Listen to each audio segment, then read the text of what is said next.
La gravedad de un paciente puede tener diferentes causas. Su organismo falla y para salvarlo hay que llegar al diagnóstico adecuado. México está enfermo y sus signos vitales se debilitan. Entramos a sala de emergencia. Bienvenidos a otra edición de Sala de Emergencia. Hoy vamos a estar con un invitado muy especial, Emilio del Carmen.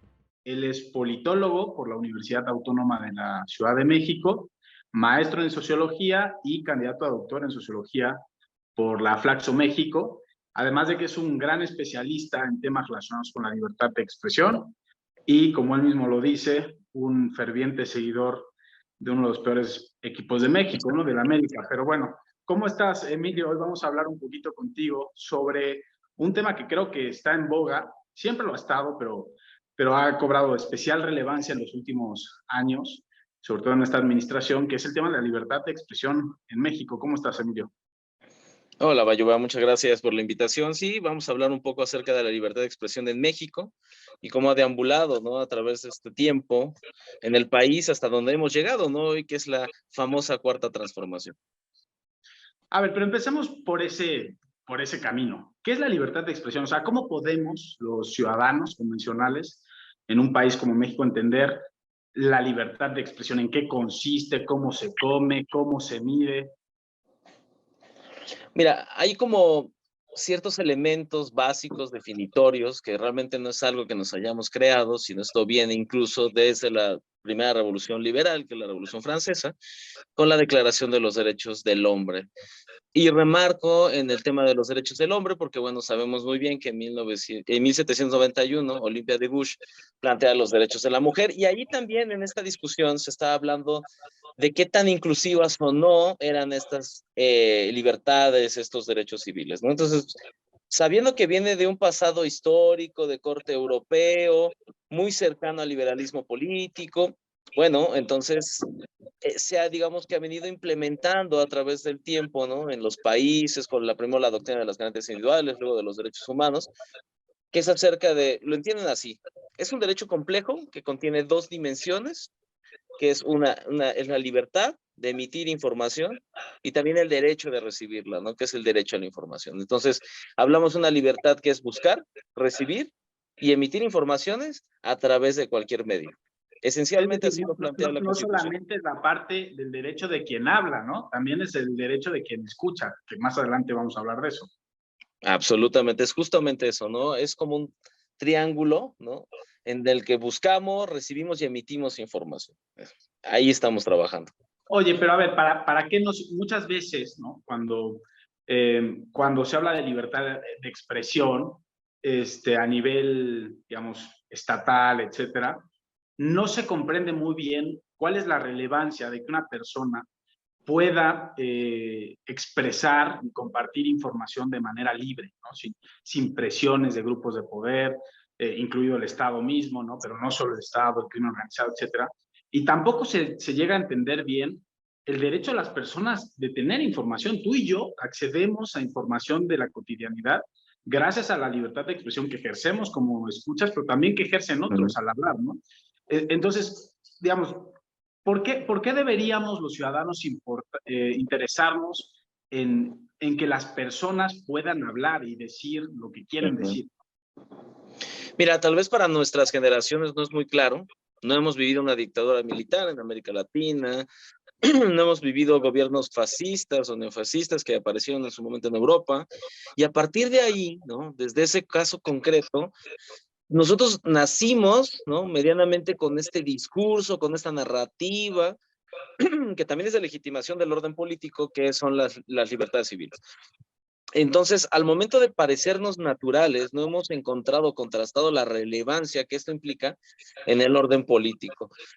Nosotros a lo mejor podremos ver una película, ¿no? De la Segunda Guerra Mundial, y cuando pasaba la SS con camiones y antenas, tratando de escuchar qué es lo que decía la gente, buscando qué libros leías para buscar disidentes, bueno, ahí nos estamos hablando ya de un caso extremo de totalitarismo, en el cual nuestra libertad de pensamiento, lo que nos hace a nosotros mismos como ciudadanos participativos, que también creamos el orden político y no solamente que el orden político se nos impone desde afuera, es sumamente relevante. Sin libertad de expresión, yo diría que es uno de los anclajes cruciales para ir construyendo otro tipo de derechos. Por ejemplo, Roberto Gargarella planteaba que el derecho más importante es el derecho a la protesta, pero el derecho a la protesta no podría ser si no existiera la libertad de expresión, la libertad de reunión. En ese sentido, lo que hace este derecho es resignificar a un orden democrático que puede tornarse despótico, que puede tornarse autoritario. Entonces, la libertad de expresión es este como escudo ciudadano que impide que el Estado entre hasta nuestras esferas privadas de la vida. Entonces yo veo ahí como un elemento básico de construcción de ciudadanía y también de orden político. Oye, y a ver, entonces, ¿cómo podemos medir la libertad de expresión? O sea, porque está muy bien, ¿no? Tenemos la parte normativa y ahí México ha firmado todos los tratados internacionales en la materia y somos parte del Pacto Internacional de Derechos Civiles y Políticos y también firmamos el Pacto Internacional de Derechos Sociales, Culturales y estamos en todas las convenciones relevantes, ¿no? A nivel internacional. Pero en concreto, ¿cómo podemos decir si un país, en este caso México, pues está ejerciendo su libertad de expresión al máximo, ¿no? ¿Cuáles serían, digamos, las maneras bien concretas para saber cómo está el estado de la libertad de expresión? Mira, por ejemplo, yo iniciaría con lo que comentaste, ¿no? Cayo Cornelio Tácito señalaba una hipótesis muy interesante. Cuanto más corrupto es el Estado, más leyes tiene, ¿no?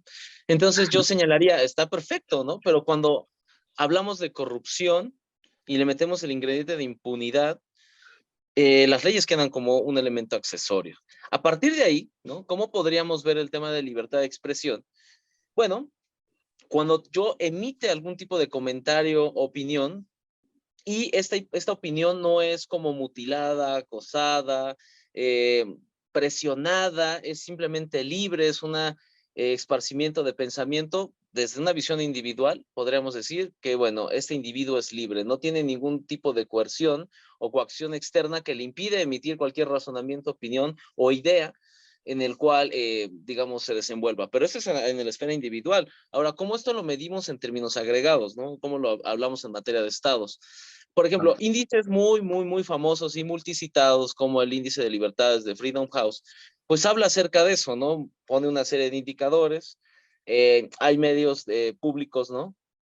Autónomos, medios privados, libertad de prensa, capacidad de reunión. Estos elementos, estas dimensiones, lo que tratan de hacer es como realizar una abstracción, una generalización del contenido de lo que nosotros creemos que es libertad de expresión y verlo de forma agregada en una nación, ¿no? Tristemente, para este aspecto, ahorita vamos a hablar de lo general, ¿no? Y vamos a ir viendo como los mecanismos causales que se interrelacionan con la libertad de expresión poco a poco. Pero así viendo en términos generales, utilizando este gran índice multicitado, a México no le va muy bien. Por ejemplo, se levanta desde 1972. Desde 1972, el Freedom House.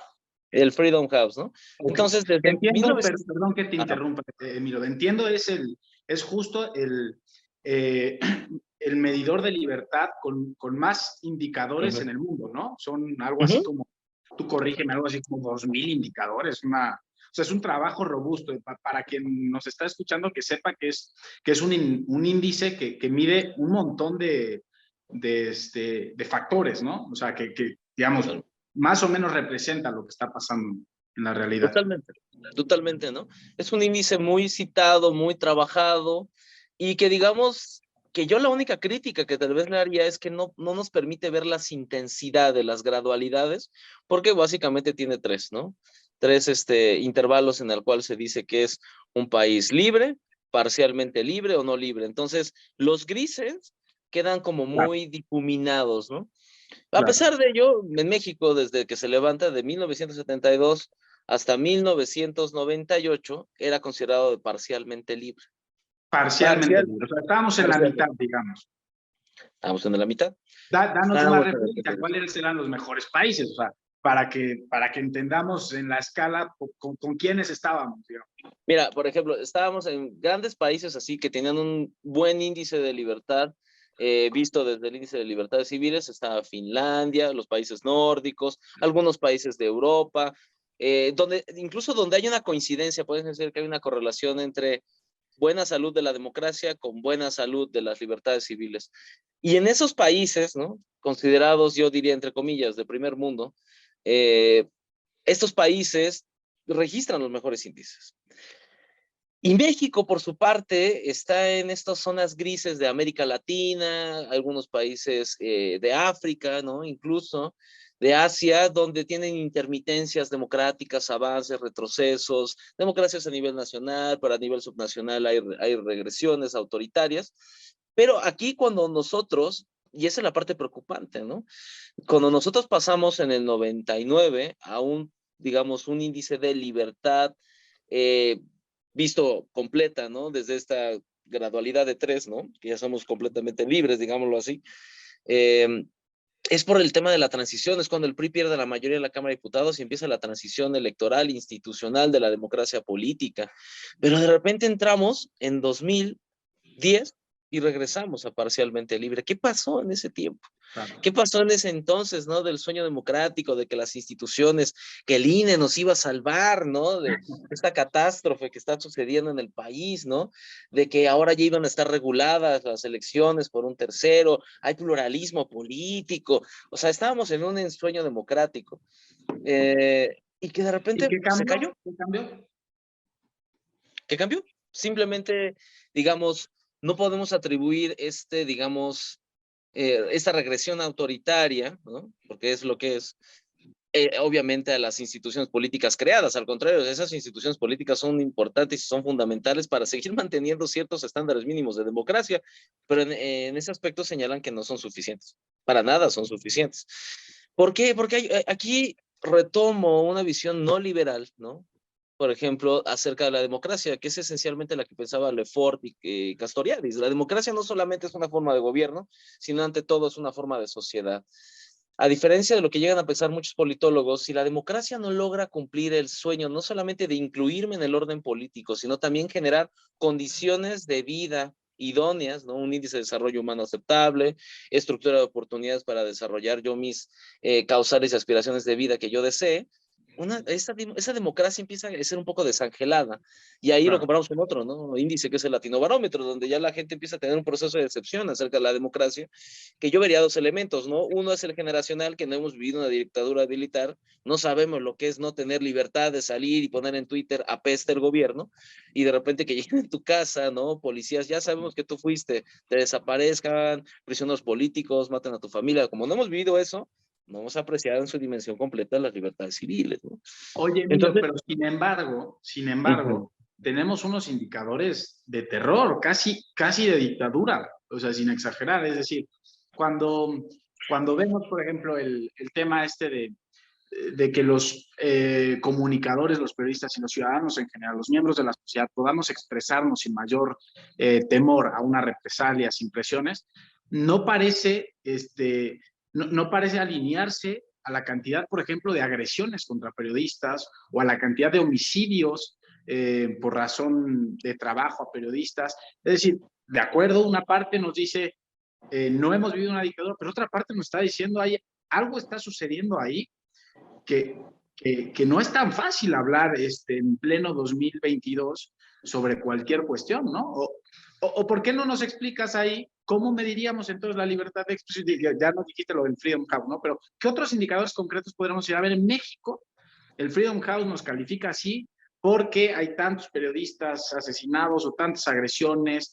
¿Cómo estamos en ese terreno? fíjate, en esa parte es muy interesante porque ahí estaríamos hablando de una dimensión de la libertad de expresión, que la libertad de prensa. No son lo mismo, pero están completamente interrelacionadas. Y en ese aspecto es muy interesante lo que señalas porque hay otro índice especializado que es el de Reporteros Sin Fronteras, donde básicamente nos señala, a ver, cuál es el estado que guarda, ¿no? La democracia, el ejercicio de la libertad de prensa en este país. Y es bastante, es muy, muy preocupante, ¿no? Te voy a decir por qué. Aquí, por ejemplo, en los datos que se nos plantean, en ese entonces, en este índice, yo hice pues simplemente una cuestión de estadística descriptiva de cómo íbamos avanzando en términos longitudinales desde el 2002 hasta el 2020. Y, por ejemplo, México tenía una puntuación de 45.45.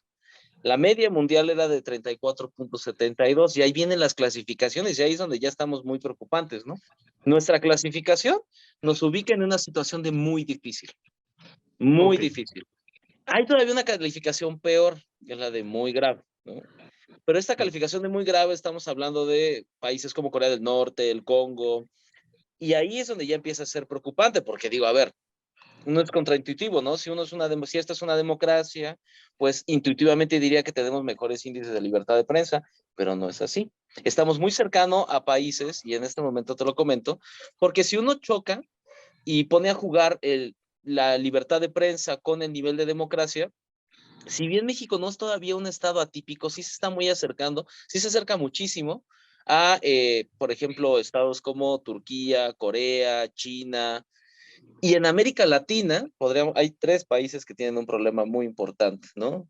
Chocando democracia con libertad de prensa.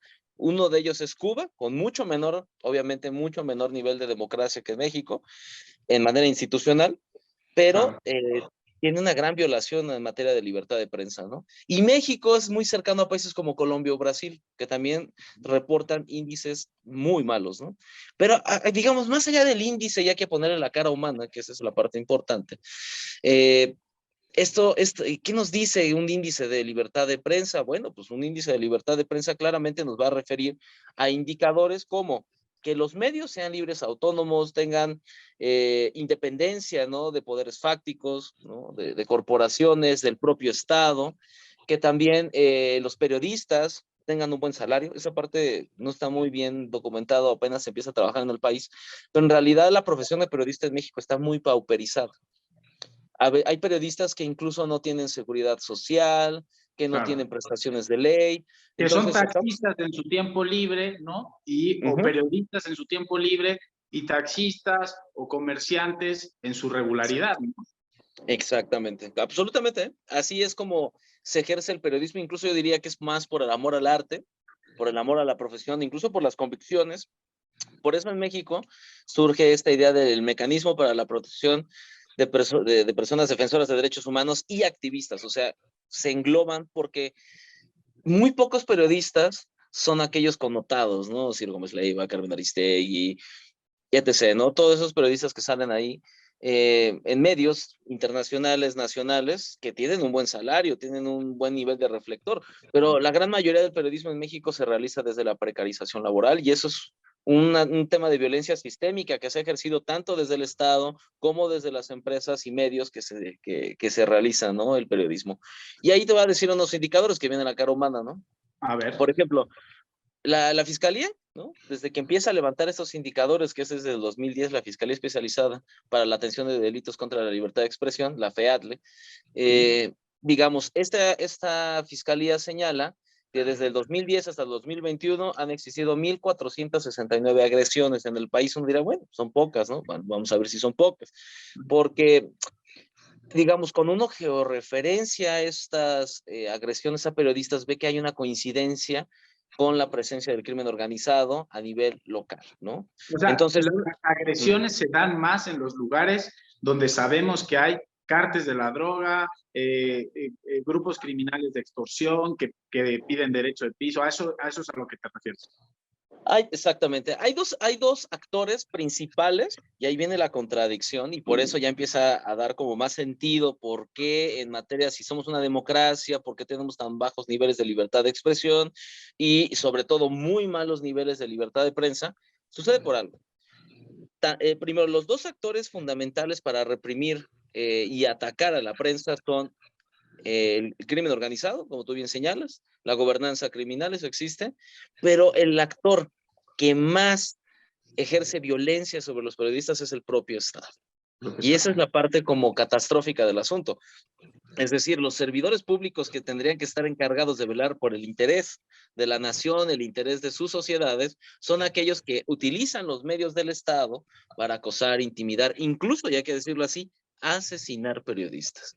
De esa Oye, gravedad es el ahí tema. sabemos quiénes son, es decir, sabemos, son a nivel subnacional, a nivel nacional. Tú dijiste algo, Emilio, que a mí me parece esencial y que hemos olvidado desde el proceso de transición a la democracia, como tú dijiste, que es que la democracia no solo es a nivel nacional, y sobre todo en una federación, en un sistema federal como el mexicano, la libertad de expresión es asimétrica por región, ¿no? Entonces, no es lo mismo lo que sucede en Sinaloa que lo que sucede en Chiapas, en Puebla, en Tlaxcala o en la Ciudad de México, ¿no? Como tú bien dices, y al mismo tiempo no tiene nada que ver el periodismo que se ejerce desde la capital, con todos los reflectores que eso tiene, con todas las redes de protección que te puede generar a nivel nacional e internacional, que hacer periodista probablemente en la Sierra de Guerrero, ¿no? O en la Sierra de Puebla o en el altiplano mexicano. Entonces, digamos, cuando hablas de la agresión a periodistas proveniente desde el Estado, sabemos si normalmente es desde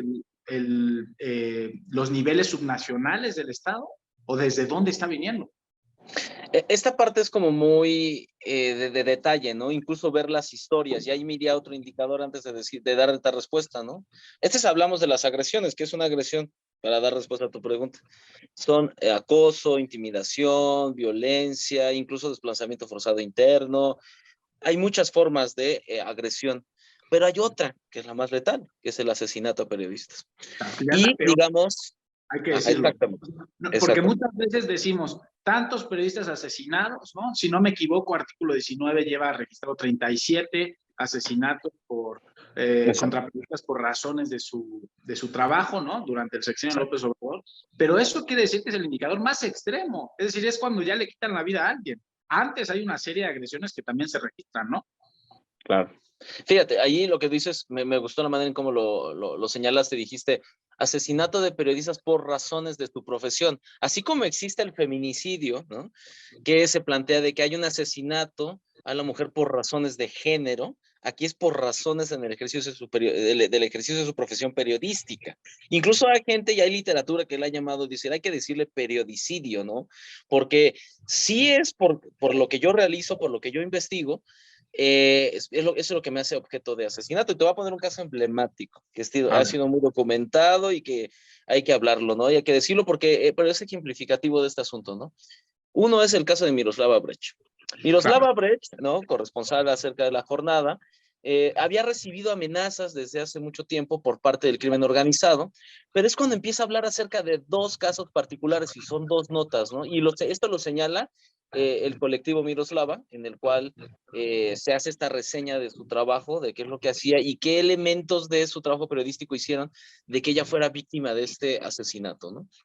Bueno, Miroslava estaba estaba haciendo análisis de crimen organizado, de corrupción política en el estado de Chihuahua, y ella empezaba a hablar acerca de los nexos que tenía la organización criminal Los Salazar, que eran aliados del cártel de Sinaloa, ¿no?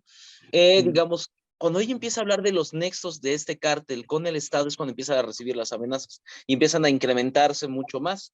Entonces, cuando todavía se va a un nivel más alto, cuando, digamos, ella señala que los Salazar estaban poniendo policía municipal en entidades, por ejemplo, Chinipas, ¿no?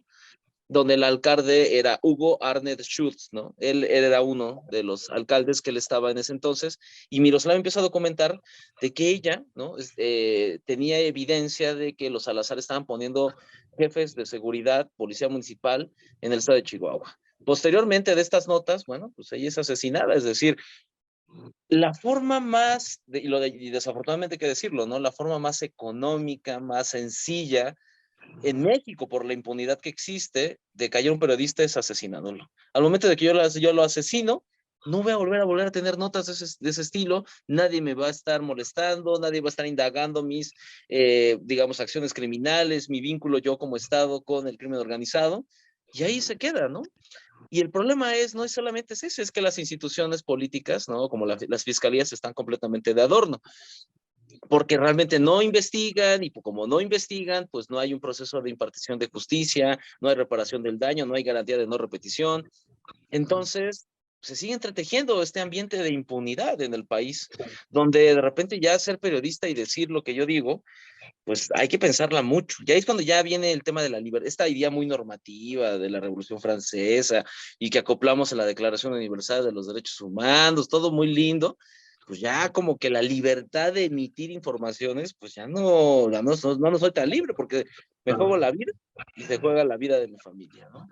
Es decir, Entonces, hay un escenario, ¿no? O sea, lo que nos estás ujú, describiendo es que hay un escenario general donde los periodistas no tienen una profesión suficientemente bien remunerada, ¿no? ujú, Eh, claro, agregado a un sistema de gobernanza criminal, como tú lo dices, ¿no? Donde los grupos criminales tienen acceso a instrumentos del Estado, ¿no? Esto que comentas de Miroslava, ¿no? Y los policías municipales, es algo que estamos viendo, por ejemplo, en el caso de Ayotzinapa también, ¿no? Donde policías municipales son instrumentalizados por grupos criminales para ejecutar acciones propias de los grupos criminales, no del Estado como tal, ¿no? No de una fuerza claro, del Estado. Y encima, y encima tenemos un nivel de impunidad institucionalizado, ¿no? Donde no se investiga nada y si se investiga no se castiga a nadie. Y lo más importante, no hay una ni reparación del daño ni una garantía de no repetición, ¿no? O sea, ese es el contexto general que nos estás diciendo. Pero, absolutamente. pero, pero déjame saltar algo más, Emilio, porque es muy interesante hablar de esto y siempre el tiempo es Ujú, complicado en estos espacios, pero déjame saltar al nivel nacional. O sea, digamos, el tema de Miroslava, que es parecido al tema de la Narvarte, ¿no? Donde Javier Duarte parece que está relacionado también con el asesinato de algunos periodistas y a muchos otros casos que se han ido documentando. A nivel nacional se nos ha dicho en los últimos 4 años que la libertad de expresión está garantizada y que ujú, básicamente está garantizada por dos razones. Son muy llamativas. La primera es porque el presidente ya no le pide a ningún periódico ni a ningún medio de comunicación que se censure a nadie, ¿no? O sea, digamos, la censura desde el poder, según el presidente, ya no existe. Y la segunda es porque él garantiza, como presidente, y su autoridad moral lo avala, que cualquier persona pueda decir lo que quiera, pero eso incluye también al Estado mexicano en sí mismo. Y entonces yo te propongo que en esta fase final hablemos de eso, es a ver, ¿se puede que el Estado hable abiertamente a pesar de la asimetría de poder que existe entre un medio de comunicación, un periodista en lo individual y el presidente de México? Y dos, la única forma de coartar la libertad de expresión es levantando el teléfono del Palacio Nacional y decirle a un medio de comunicación que X o Y periodista ya no puede hablar, o la estigmatización desde las mañaneras, etcétera, también es una forma de presión. ¿Tú qué nos dirías desde tu punto de vista especialista, Emilio? mira, aquí nos refiere a las zonas de silencio y a los mecanismos de censura, ¿no? Hablamos, ¿no? Y para cerrar ese punto, ¿no? El tema del asesinato de los periodistas es la forma más letal, ¿no? De censurar, de acallar a una persona, a un periodista. Y en ese sentido, ¿no? Tenemos más o menos ya una distribución muy clara. Ahí no hay que utilizar el indicador de la fiscalía, porque la verdad es que subrepresenta el número de asesinatos a periodistas. Anda por ahí de 95, ¿no? En esta escala del 2010 al 2021. Artículo 19 tiene una visión más robusta y ellos documentan 154. Ok. Los dos sexenios más brutales en materia de censura y asesinato de periodistas ha sido el sexenio de Felipe Calderón, con 48 asesinatos, y el de Enrique Peña Nieto con 47. Han sido Ok. los más letales. Ok. Porque allí, contexto histórico, viene la guerra contra el narcotráfico y se desata un ambiente de violencia enorme que, bueno, tiene un efecto colateral, ¿no? O sea, Esa es una 2007 es manera. el punto de partida, digamos. Es Ese el es el, punto de partida del problema de asesinatos en México. exactamente, digamos, ahí podríamos ubicarlo en ese periodo histórico, ¿no? Entonces, bueno, ¿qué es lo que pasa ahora? ¿Qué es lo que está sucediendo en materia política? Digamos, nos salimos un poco de la violencia de periodistas y entramos a una visión más simplificada de la libertad de prensa. Hay como un cierto desencanto, ¿no? Con la manera en que actualmente se lleva la forma de emitir comunicación gubernamental hacia periodistas y hacia la sociedad, ¿no? Que es esta dicotomía polarizante, excluyente, segregante, incluso yo diría discriminadora en algunos Ujú. aspectos, porque simplifica las identidades, hace cerca de una dicotomía básica entre bueno y malo, amigo enemigo, entre fifí y chairo, a favor de la transformación o conservador. Yo entiendo, digámoslo así, que en términos políticos tiene una intención, hay una estrategia de fondo, ¿no? Que es, Claro. digamos, ganar un espacio político que a la vez me va a permitir también tener una fuerza electoral, que con ello voy a conformar gobiernos, ¿no? Eso lo entiendo. El problema de esta narrativa, yo siempre insisto, que la polarización Politiza, por supuesto. Hoy en día, y lo noto, se habla más de política en México. Digamos, en materia de cultura política, lo que ha servido las mañaneras, la marca de agenda que presenta el presidente es de, oye, el presidente está bien, está mal, más o menos, yo me informo, yo tengo estos datos, él tiene otros, ¿no? Esta idea de la posmodernidad, ¿no? Estamos completamente en ese aspecto, ¿no? De la posverdad. Pero la gente se ha interesado en política. Eso es una dimensión que yo diría que adquiere canales positivos. ¿Cuál es la negativa? Que esa es la parte compleja del asunto. Cuando uno polariza, politiza. Está muy bien. Pero ahora, ¿cómo integro? Es muy difícil integrar en un entramado democrático, en un enclave democrático, cuando la gente está absolutamente polarizada. Cuando la gente de verdad se crea esa narrativa, ¿no? Y entonces de repente empiezan a ver como dicotomías, ¿no? Empezamos a decir, la jornada, pues es lo más cercano a Dios. Y de repente vemos otros medios como Animal Político, pues es lo más cercano al diablo, ¿no? Y entonces de repente se empiezan a hacer listas de personas palomeadas, y ahí viene lo preocupante, y personas con X. Y eso pues ya de repente, yo hace rato decía, ¿no? Bueno, cuando pasaba un camión en su versión extrema y con las antenas viendo qué es lo que decíamos, qué es lo que leíamos, qué es lo que hablábamos, si bien para nada se acerca algo así, pero sí coquetea, se seduce con este sesgo Oye, autoritario. Emilio, pero no nos acercamos a eso, te lo pregunto porque hace unos meses nos enteramos, gracias a una filtración, que la Sedena espía periodistas. O sea, interviene celulares con un software que es Pegasus y que además un instituto especializado en peritajes sobre espionaje lo ha acreditado y además han sacado la información de los contratos de la Sedena en 2019 ya con este gobierno para espiar gente. Entonces, probablemente incluso sucede eso. Es decir, además, digamos, tenemos la parte más extrema que es quitarle la vida a un periodista con lo que callamos su derecho a hablar y nuestro derecho a escuchar, ¿no? Y ahí, tú bien dices, Peña Nieto y Felipe Calderón son quizá las administraciones con más homicidios de este tipo, pero López Obrador y su administración no han hecho mucho para arrestarlo. Tenemos 37, según artículo 19, como decía. Tampoco estamos muy lejos de eso a falta de 2 años. Pero luego está la otra parte, que es que a mí me parece preocupante, pero otra vez quiero motivarte, quiero picarte, ¿no?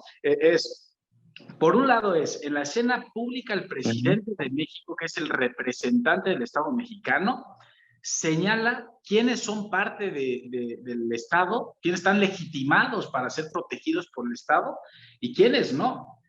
Cuando la lógica es que el presidente gobierna para todos, los que votaron por él y los que no votaron por él. Y luego está el segundo nivel, que es el que tú dices. ¿Dónde está la lana del gobierno en publicidad oficial? ¿A dónde se dirige? Estoy de acuerdo que ya se redujo frente a los niveles de Peña Nieto, ¿no? Pero hoy seguimos teniendo una gran cantidad de publicidad oficial y siguen dirigiéndose a 3 medios de comunicación en concreto, si no me equivoco. Estamos hablando de La Jornada, de TV Azteca y de Televisa, ¿no? Y la otra que acabas de decir, el espionaje, que eso sí ya es un delito abiertamente, institucionalizado desde el Estado, ¿no? Es que una secretaría tan opaca como la de la Defensa Nacional pueda entrar a la vida privada de los sujetos a través de un teléfono móvil, ¿no? De tu teléfono móvil, y que hoy mi privacidad esté absolutamente erradicada, ¿no? Es decir, lo que quiero decir es, yo no sé si realmente no estamos en el mismo escenario que en momentos anteriores, ¿no? Insisto, te quiero picar. No, mira, yo diría categóricamente, por supuesto que no. No estamos en escenarios anteriores, pero sí te puedo decir abiertamente y de manera honesta que hay selectividades preocupantes. ¿Qué me refiero con deselectividades? Hay procesos, ¿no? Claramente que están inmersos en la impunidad, ¿no? Dentro del Estado, actualmente en el Estado, pero, digamos, yo te invitaría a verlo de esta manera. Por ejemplo, comparándolo con naciones como Cuba, ¿no? Cuba, un indicador de democracia, yo siempre he planteado así, es cuántos movimientos sociales, cuántas protestas, cuántas revueltas, cuántas movilizaciones hay en la isla, ¿no?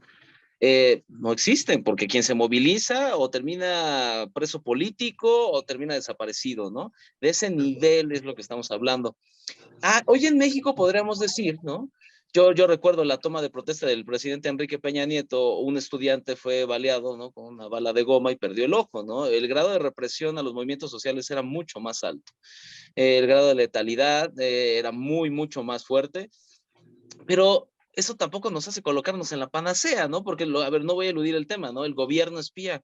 Y ahí viene la parte de la selectividad. Si bien nosotros podemos pensar en una totalidad como sucedía, ¿no?, en los gobiernos extremistas, ¿no?, totalitarios, la Alemania nazi, donde pasaba un camión y con antenas estaba, digamos, fiscalizando qué es lo que hacías, cómo pensabas y qué decías, pero sí hay selectividades y persiste completamente. Esto no tendría por qué suceder en un entramado democrático donde el ejército, con presupuesto público, pague un software para estar espiando a personas en específico.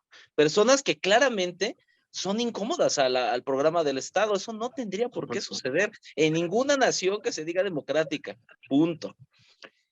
El hecho es, ¿no?, de que en materia, por ejemplo, de violaciones graves a derechos humanos, el sexenio de Enrique Peña Nieto, incluso su gobernatura, podríamos observar la masacre de Atenco, el caso de Ayotzinapa, el caso de Tlatlaya, Patzingán, Tanguato, y sacamos una lista larga, ¿no? Entonces, no digo que estamos ahorita, estamos en un proceso de cambio social, sí, por supuesto, pero hay que observar estas pequeñas matices que aún prevalecen, ¿no? Y que el propio Estado actualmente, o como decía muy bien periodistas en Animal Político, decían, o el presidente no sabía, porque la orden expresa del presidente es de que no sabe, ¿no?, más bien de que no se permite el espionaje, o el ejército no le ha dicho qué es lo que está haciendo. Y a eso es aún más grave, ¿no? Porque el presidente es el comandante de las fuerzas, de las Fuerzas Armadas, ¿no?, el comandante supremo. Y si él no sabe que esto está sucediendo, entonces el ejército está cobrando un proceso de autonomía que ya incluso elude decisiones de una persona que fue democráticamente electa, como es el presidente de la República.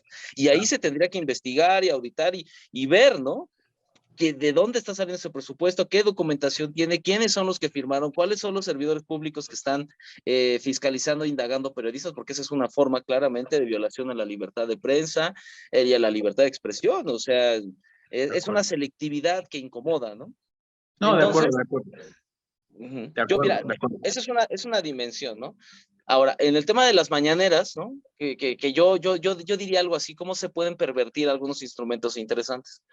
Otro aspecto que no se suele decir, pero hay que decirlo, es de que todos los actores políticos y sociales juegan hacia un lado.